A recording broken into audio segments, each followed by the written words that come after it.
Hello friends, welcome to healthy living. நம்ம இன்னைக்கு chilli chapati எப்படி பண்ணுறதுன்னு பார்க்க போகிறோம். நான் இன்னைக்கு அதுக்கு 4 சப்பாத்தி எடுத்து பீஸாக கட் பண்ணி வச்சுக்கிறேன். அப்புறமா ஒரு வெங்காயம், ஒரு தக்காளி, 4 பீஸ் பச்சை மிளகாய், கறிவேப்பிலை, பெருஞ்சீரகம், ஏலக்காய், 2 கிராம்பு, 2 முட்டை. இவ்வளோ தான் தேவையான பொருட்கள். இப்ப நம்ம எப்படி பண்றதுன்னு பார்க்கலாம். பாருங்க, பேன் சூடாயிருச்சு. இப்ப நான் ஒரு 2 டேபிள் ஸ்பூன் அளவுக்கு ஆயில் ஆட் பண்றேன்.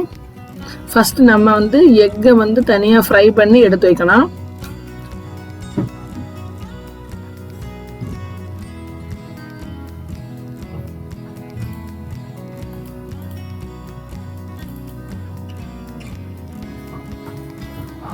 ஆயில் சூடாயிருச்சு. நம்ம இப்போ எடுத்து வச்சிருக்க எக்கை ஆட் பண்ண வேண்டியது தான்.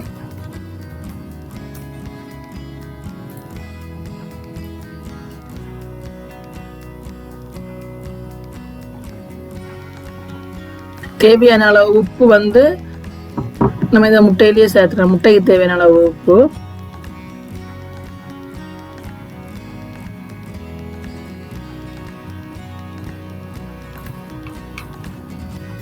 இந்த மாதிரி எக்கு உதிரி உதிரியா வந்த உடனே நம்ம இதை எடுத்து ஒரு பவுல்ல மாத்தி வைக்க வேண்டியதுதான்.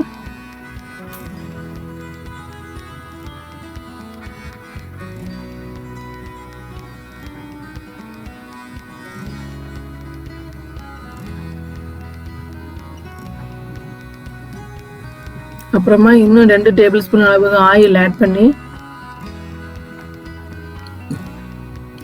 நம்ம கட் பண்ணி வச்சிருக்கிற சப்பாத்தி துண்டுகளை எல்லாம் இதுல ஒரு வாட்டி ஃப்ரை பண்ணி எடுத்துக்கணும்.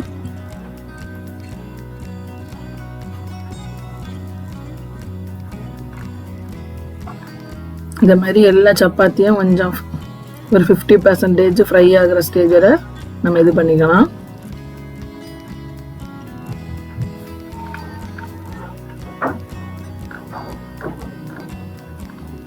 பாருங்க, ரெடி ஆயிடுச்சு. நம்ம இப்போ இதையும் ஒரு பிளேட்ல மாத்தி வச்சிடலாம்.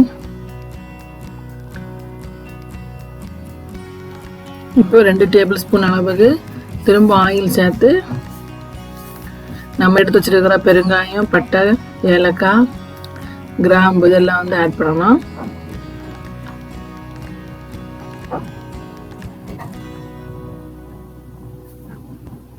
இப்போ நம்ம கட் பண்ணி வச்சிருக்கிற ஆனியன், பச்சை மிளகாய், கறிவேப்பிலை இதை ஆட் பண்ணி இதுக்கு தேவையான அளவு உப்பு போட்டு வதக்க வேண்டியது தான்.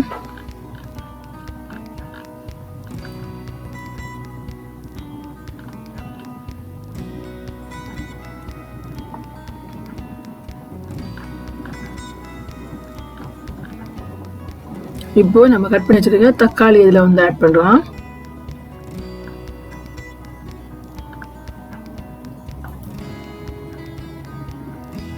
இதை நம்ம ஒரு லிட்டு போட்டு மூடி வச்சு வேக வைக்க வேண்டியதுதான்.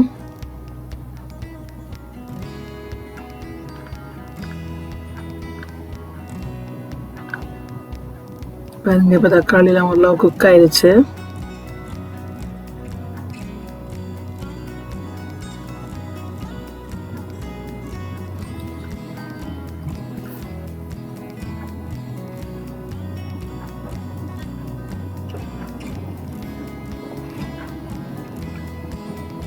இப்போ நம்ம மல்லித்தூள், மஞ்சள் தூள், மிளகாத்தூள், கரம் மசாலா தூள் எல்லாமே ஆட் பண்ண போகிறோம். காரத்துக்கு ஏற்ற மாதிரி நீங்கள் மிளகாத்தூள் நீங்கள் கூட்டவோ குறைக்கவோ செய்துக்கலாம்.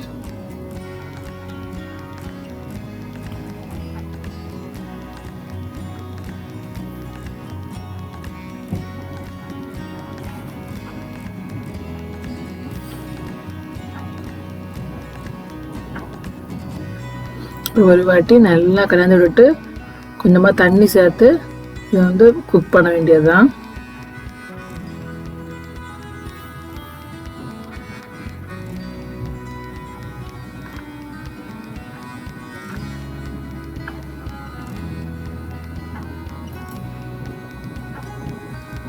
பாருங்க, நல்லா குக் ஆயிடுச்சு. இந்த மல்லி, மிளகாத்தூள் எல்லாத்தோடைய வாசனை, பச்சை மசாலா வாசனை போயிடுச்சு.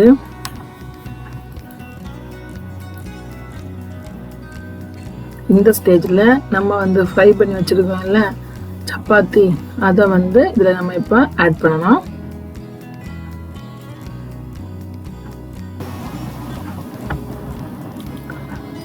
இந்த மாதிரி நல்லா மசாலாயும் சப்பாத்தியும் மிக்ஸ் ஆகுறது மாதிரி நல்லா கலந்து விட்டுற வேண்டியது தான்.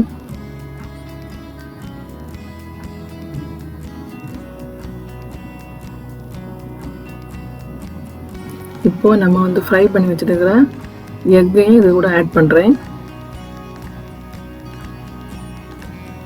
உங்களுக்கு கொத்தமல்லியோட வாசனை பிடிக்கும்னா அந்த கொத்தமல்லி லீஃப் கூட நீங்கள் கட் பண்ணி இதுக்கு மேலே ஆட் பண்ணிங்கன்னா இன்னும் நல்லா இருக்கும்.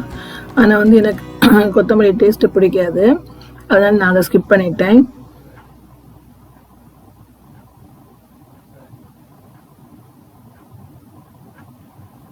பாருங்க, நமக்கு சுவையான சில்லி சப்பாத்தி நமக்கு ரெடி ஆயிடுச்சு.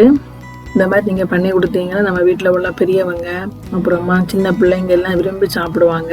இது உங்களுக்கு பிடிச்சிருந்ததுன்னா லைக் பண்ணுங்கள், ஷேர் பண்ணுங்கள், மறக்காமல் சப்ஸ்கிரைப் பண்ணுங்கள். உணவின் சுவையே இல்லத்தின் மகிழ்ச்சி.